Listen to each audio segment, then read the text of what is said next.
קלפוטי הוא קינוח צרפתי מסורתי, נהוג להגיש אותו בכלי חמר אישיים. לנו יש כלים קצת יותר מעניינים. בואו נתחיל.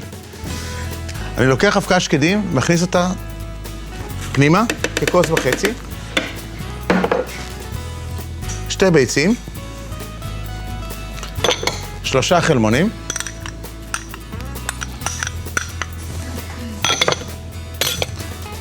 אני משתמש בתחליף סוכר, בעל ערך גליקמי נמוך. אני צריך כ-150 גרם. רק כדי שתדעו, הערך גליקמי של התחליף סוכר הוא 16, להשכלה כללית, ללחם לבן יש ערך גליקמי של 100. אני ממשיך. זסט של לימון. נותן טעם נהדר. קורנפלור, כ2 כפות. ואת המרכיב האחרון, 200 גרם שמנת חמוצה.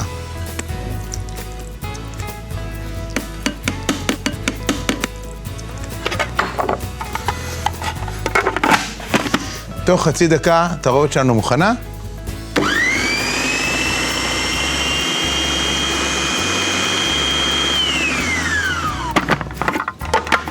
הקלפוטי שלי מוכן.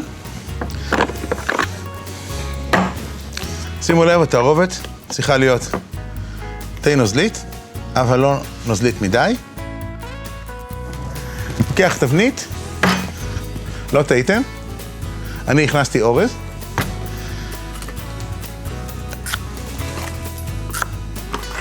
קונוסים שבדרך כלל עושים קינוחים כאלו או אחרים, בדרך כלל ממלאים אותם אחרי שאופים, שים בצק סביבם. הפעם אני לקחתי אותם כפי שהם, ונייר אפייה. בואו נלמד צ'יק צ'ק איך מכינים קונוס.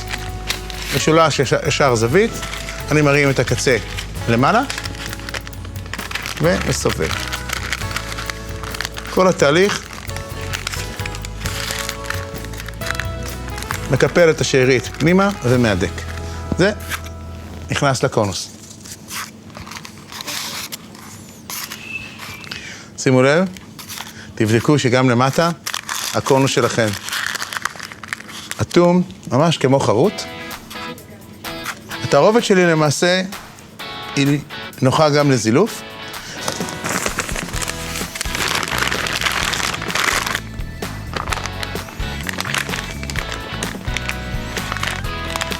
אני אסתפק בזה לעת עתה.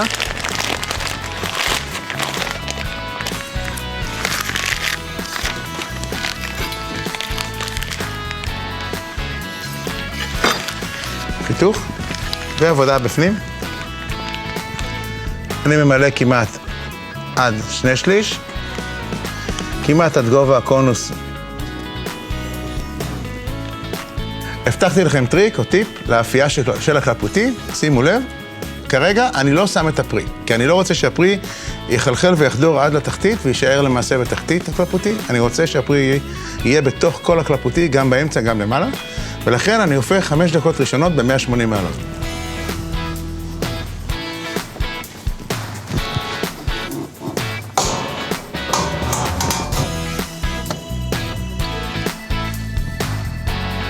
בזמן שהעוגה בתנור, יש לנו עבודה, אנחנו צריכים להכין את הפירות.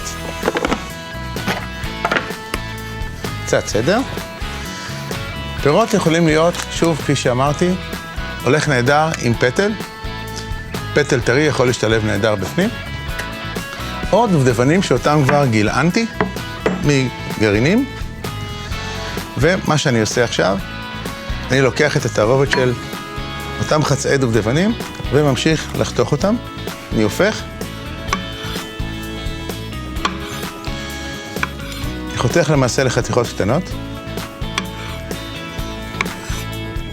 החיתוך של אותם חתיכות קטנות יסייע לנו לקבל את הקלפוטי שבתוכו יש לנו דובדבנים מפוזרים מהאמצע ולמעלה.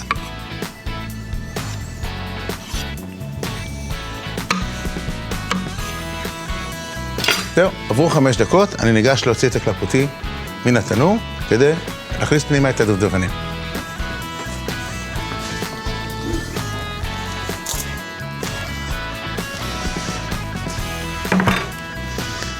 שימו לב, החלק העליון של הקלפוטי קיבל למעשה קרום.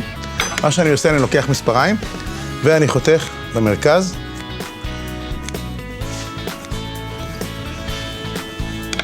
כפית. מעט. מהדובדבנים אני מכניס פנימה.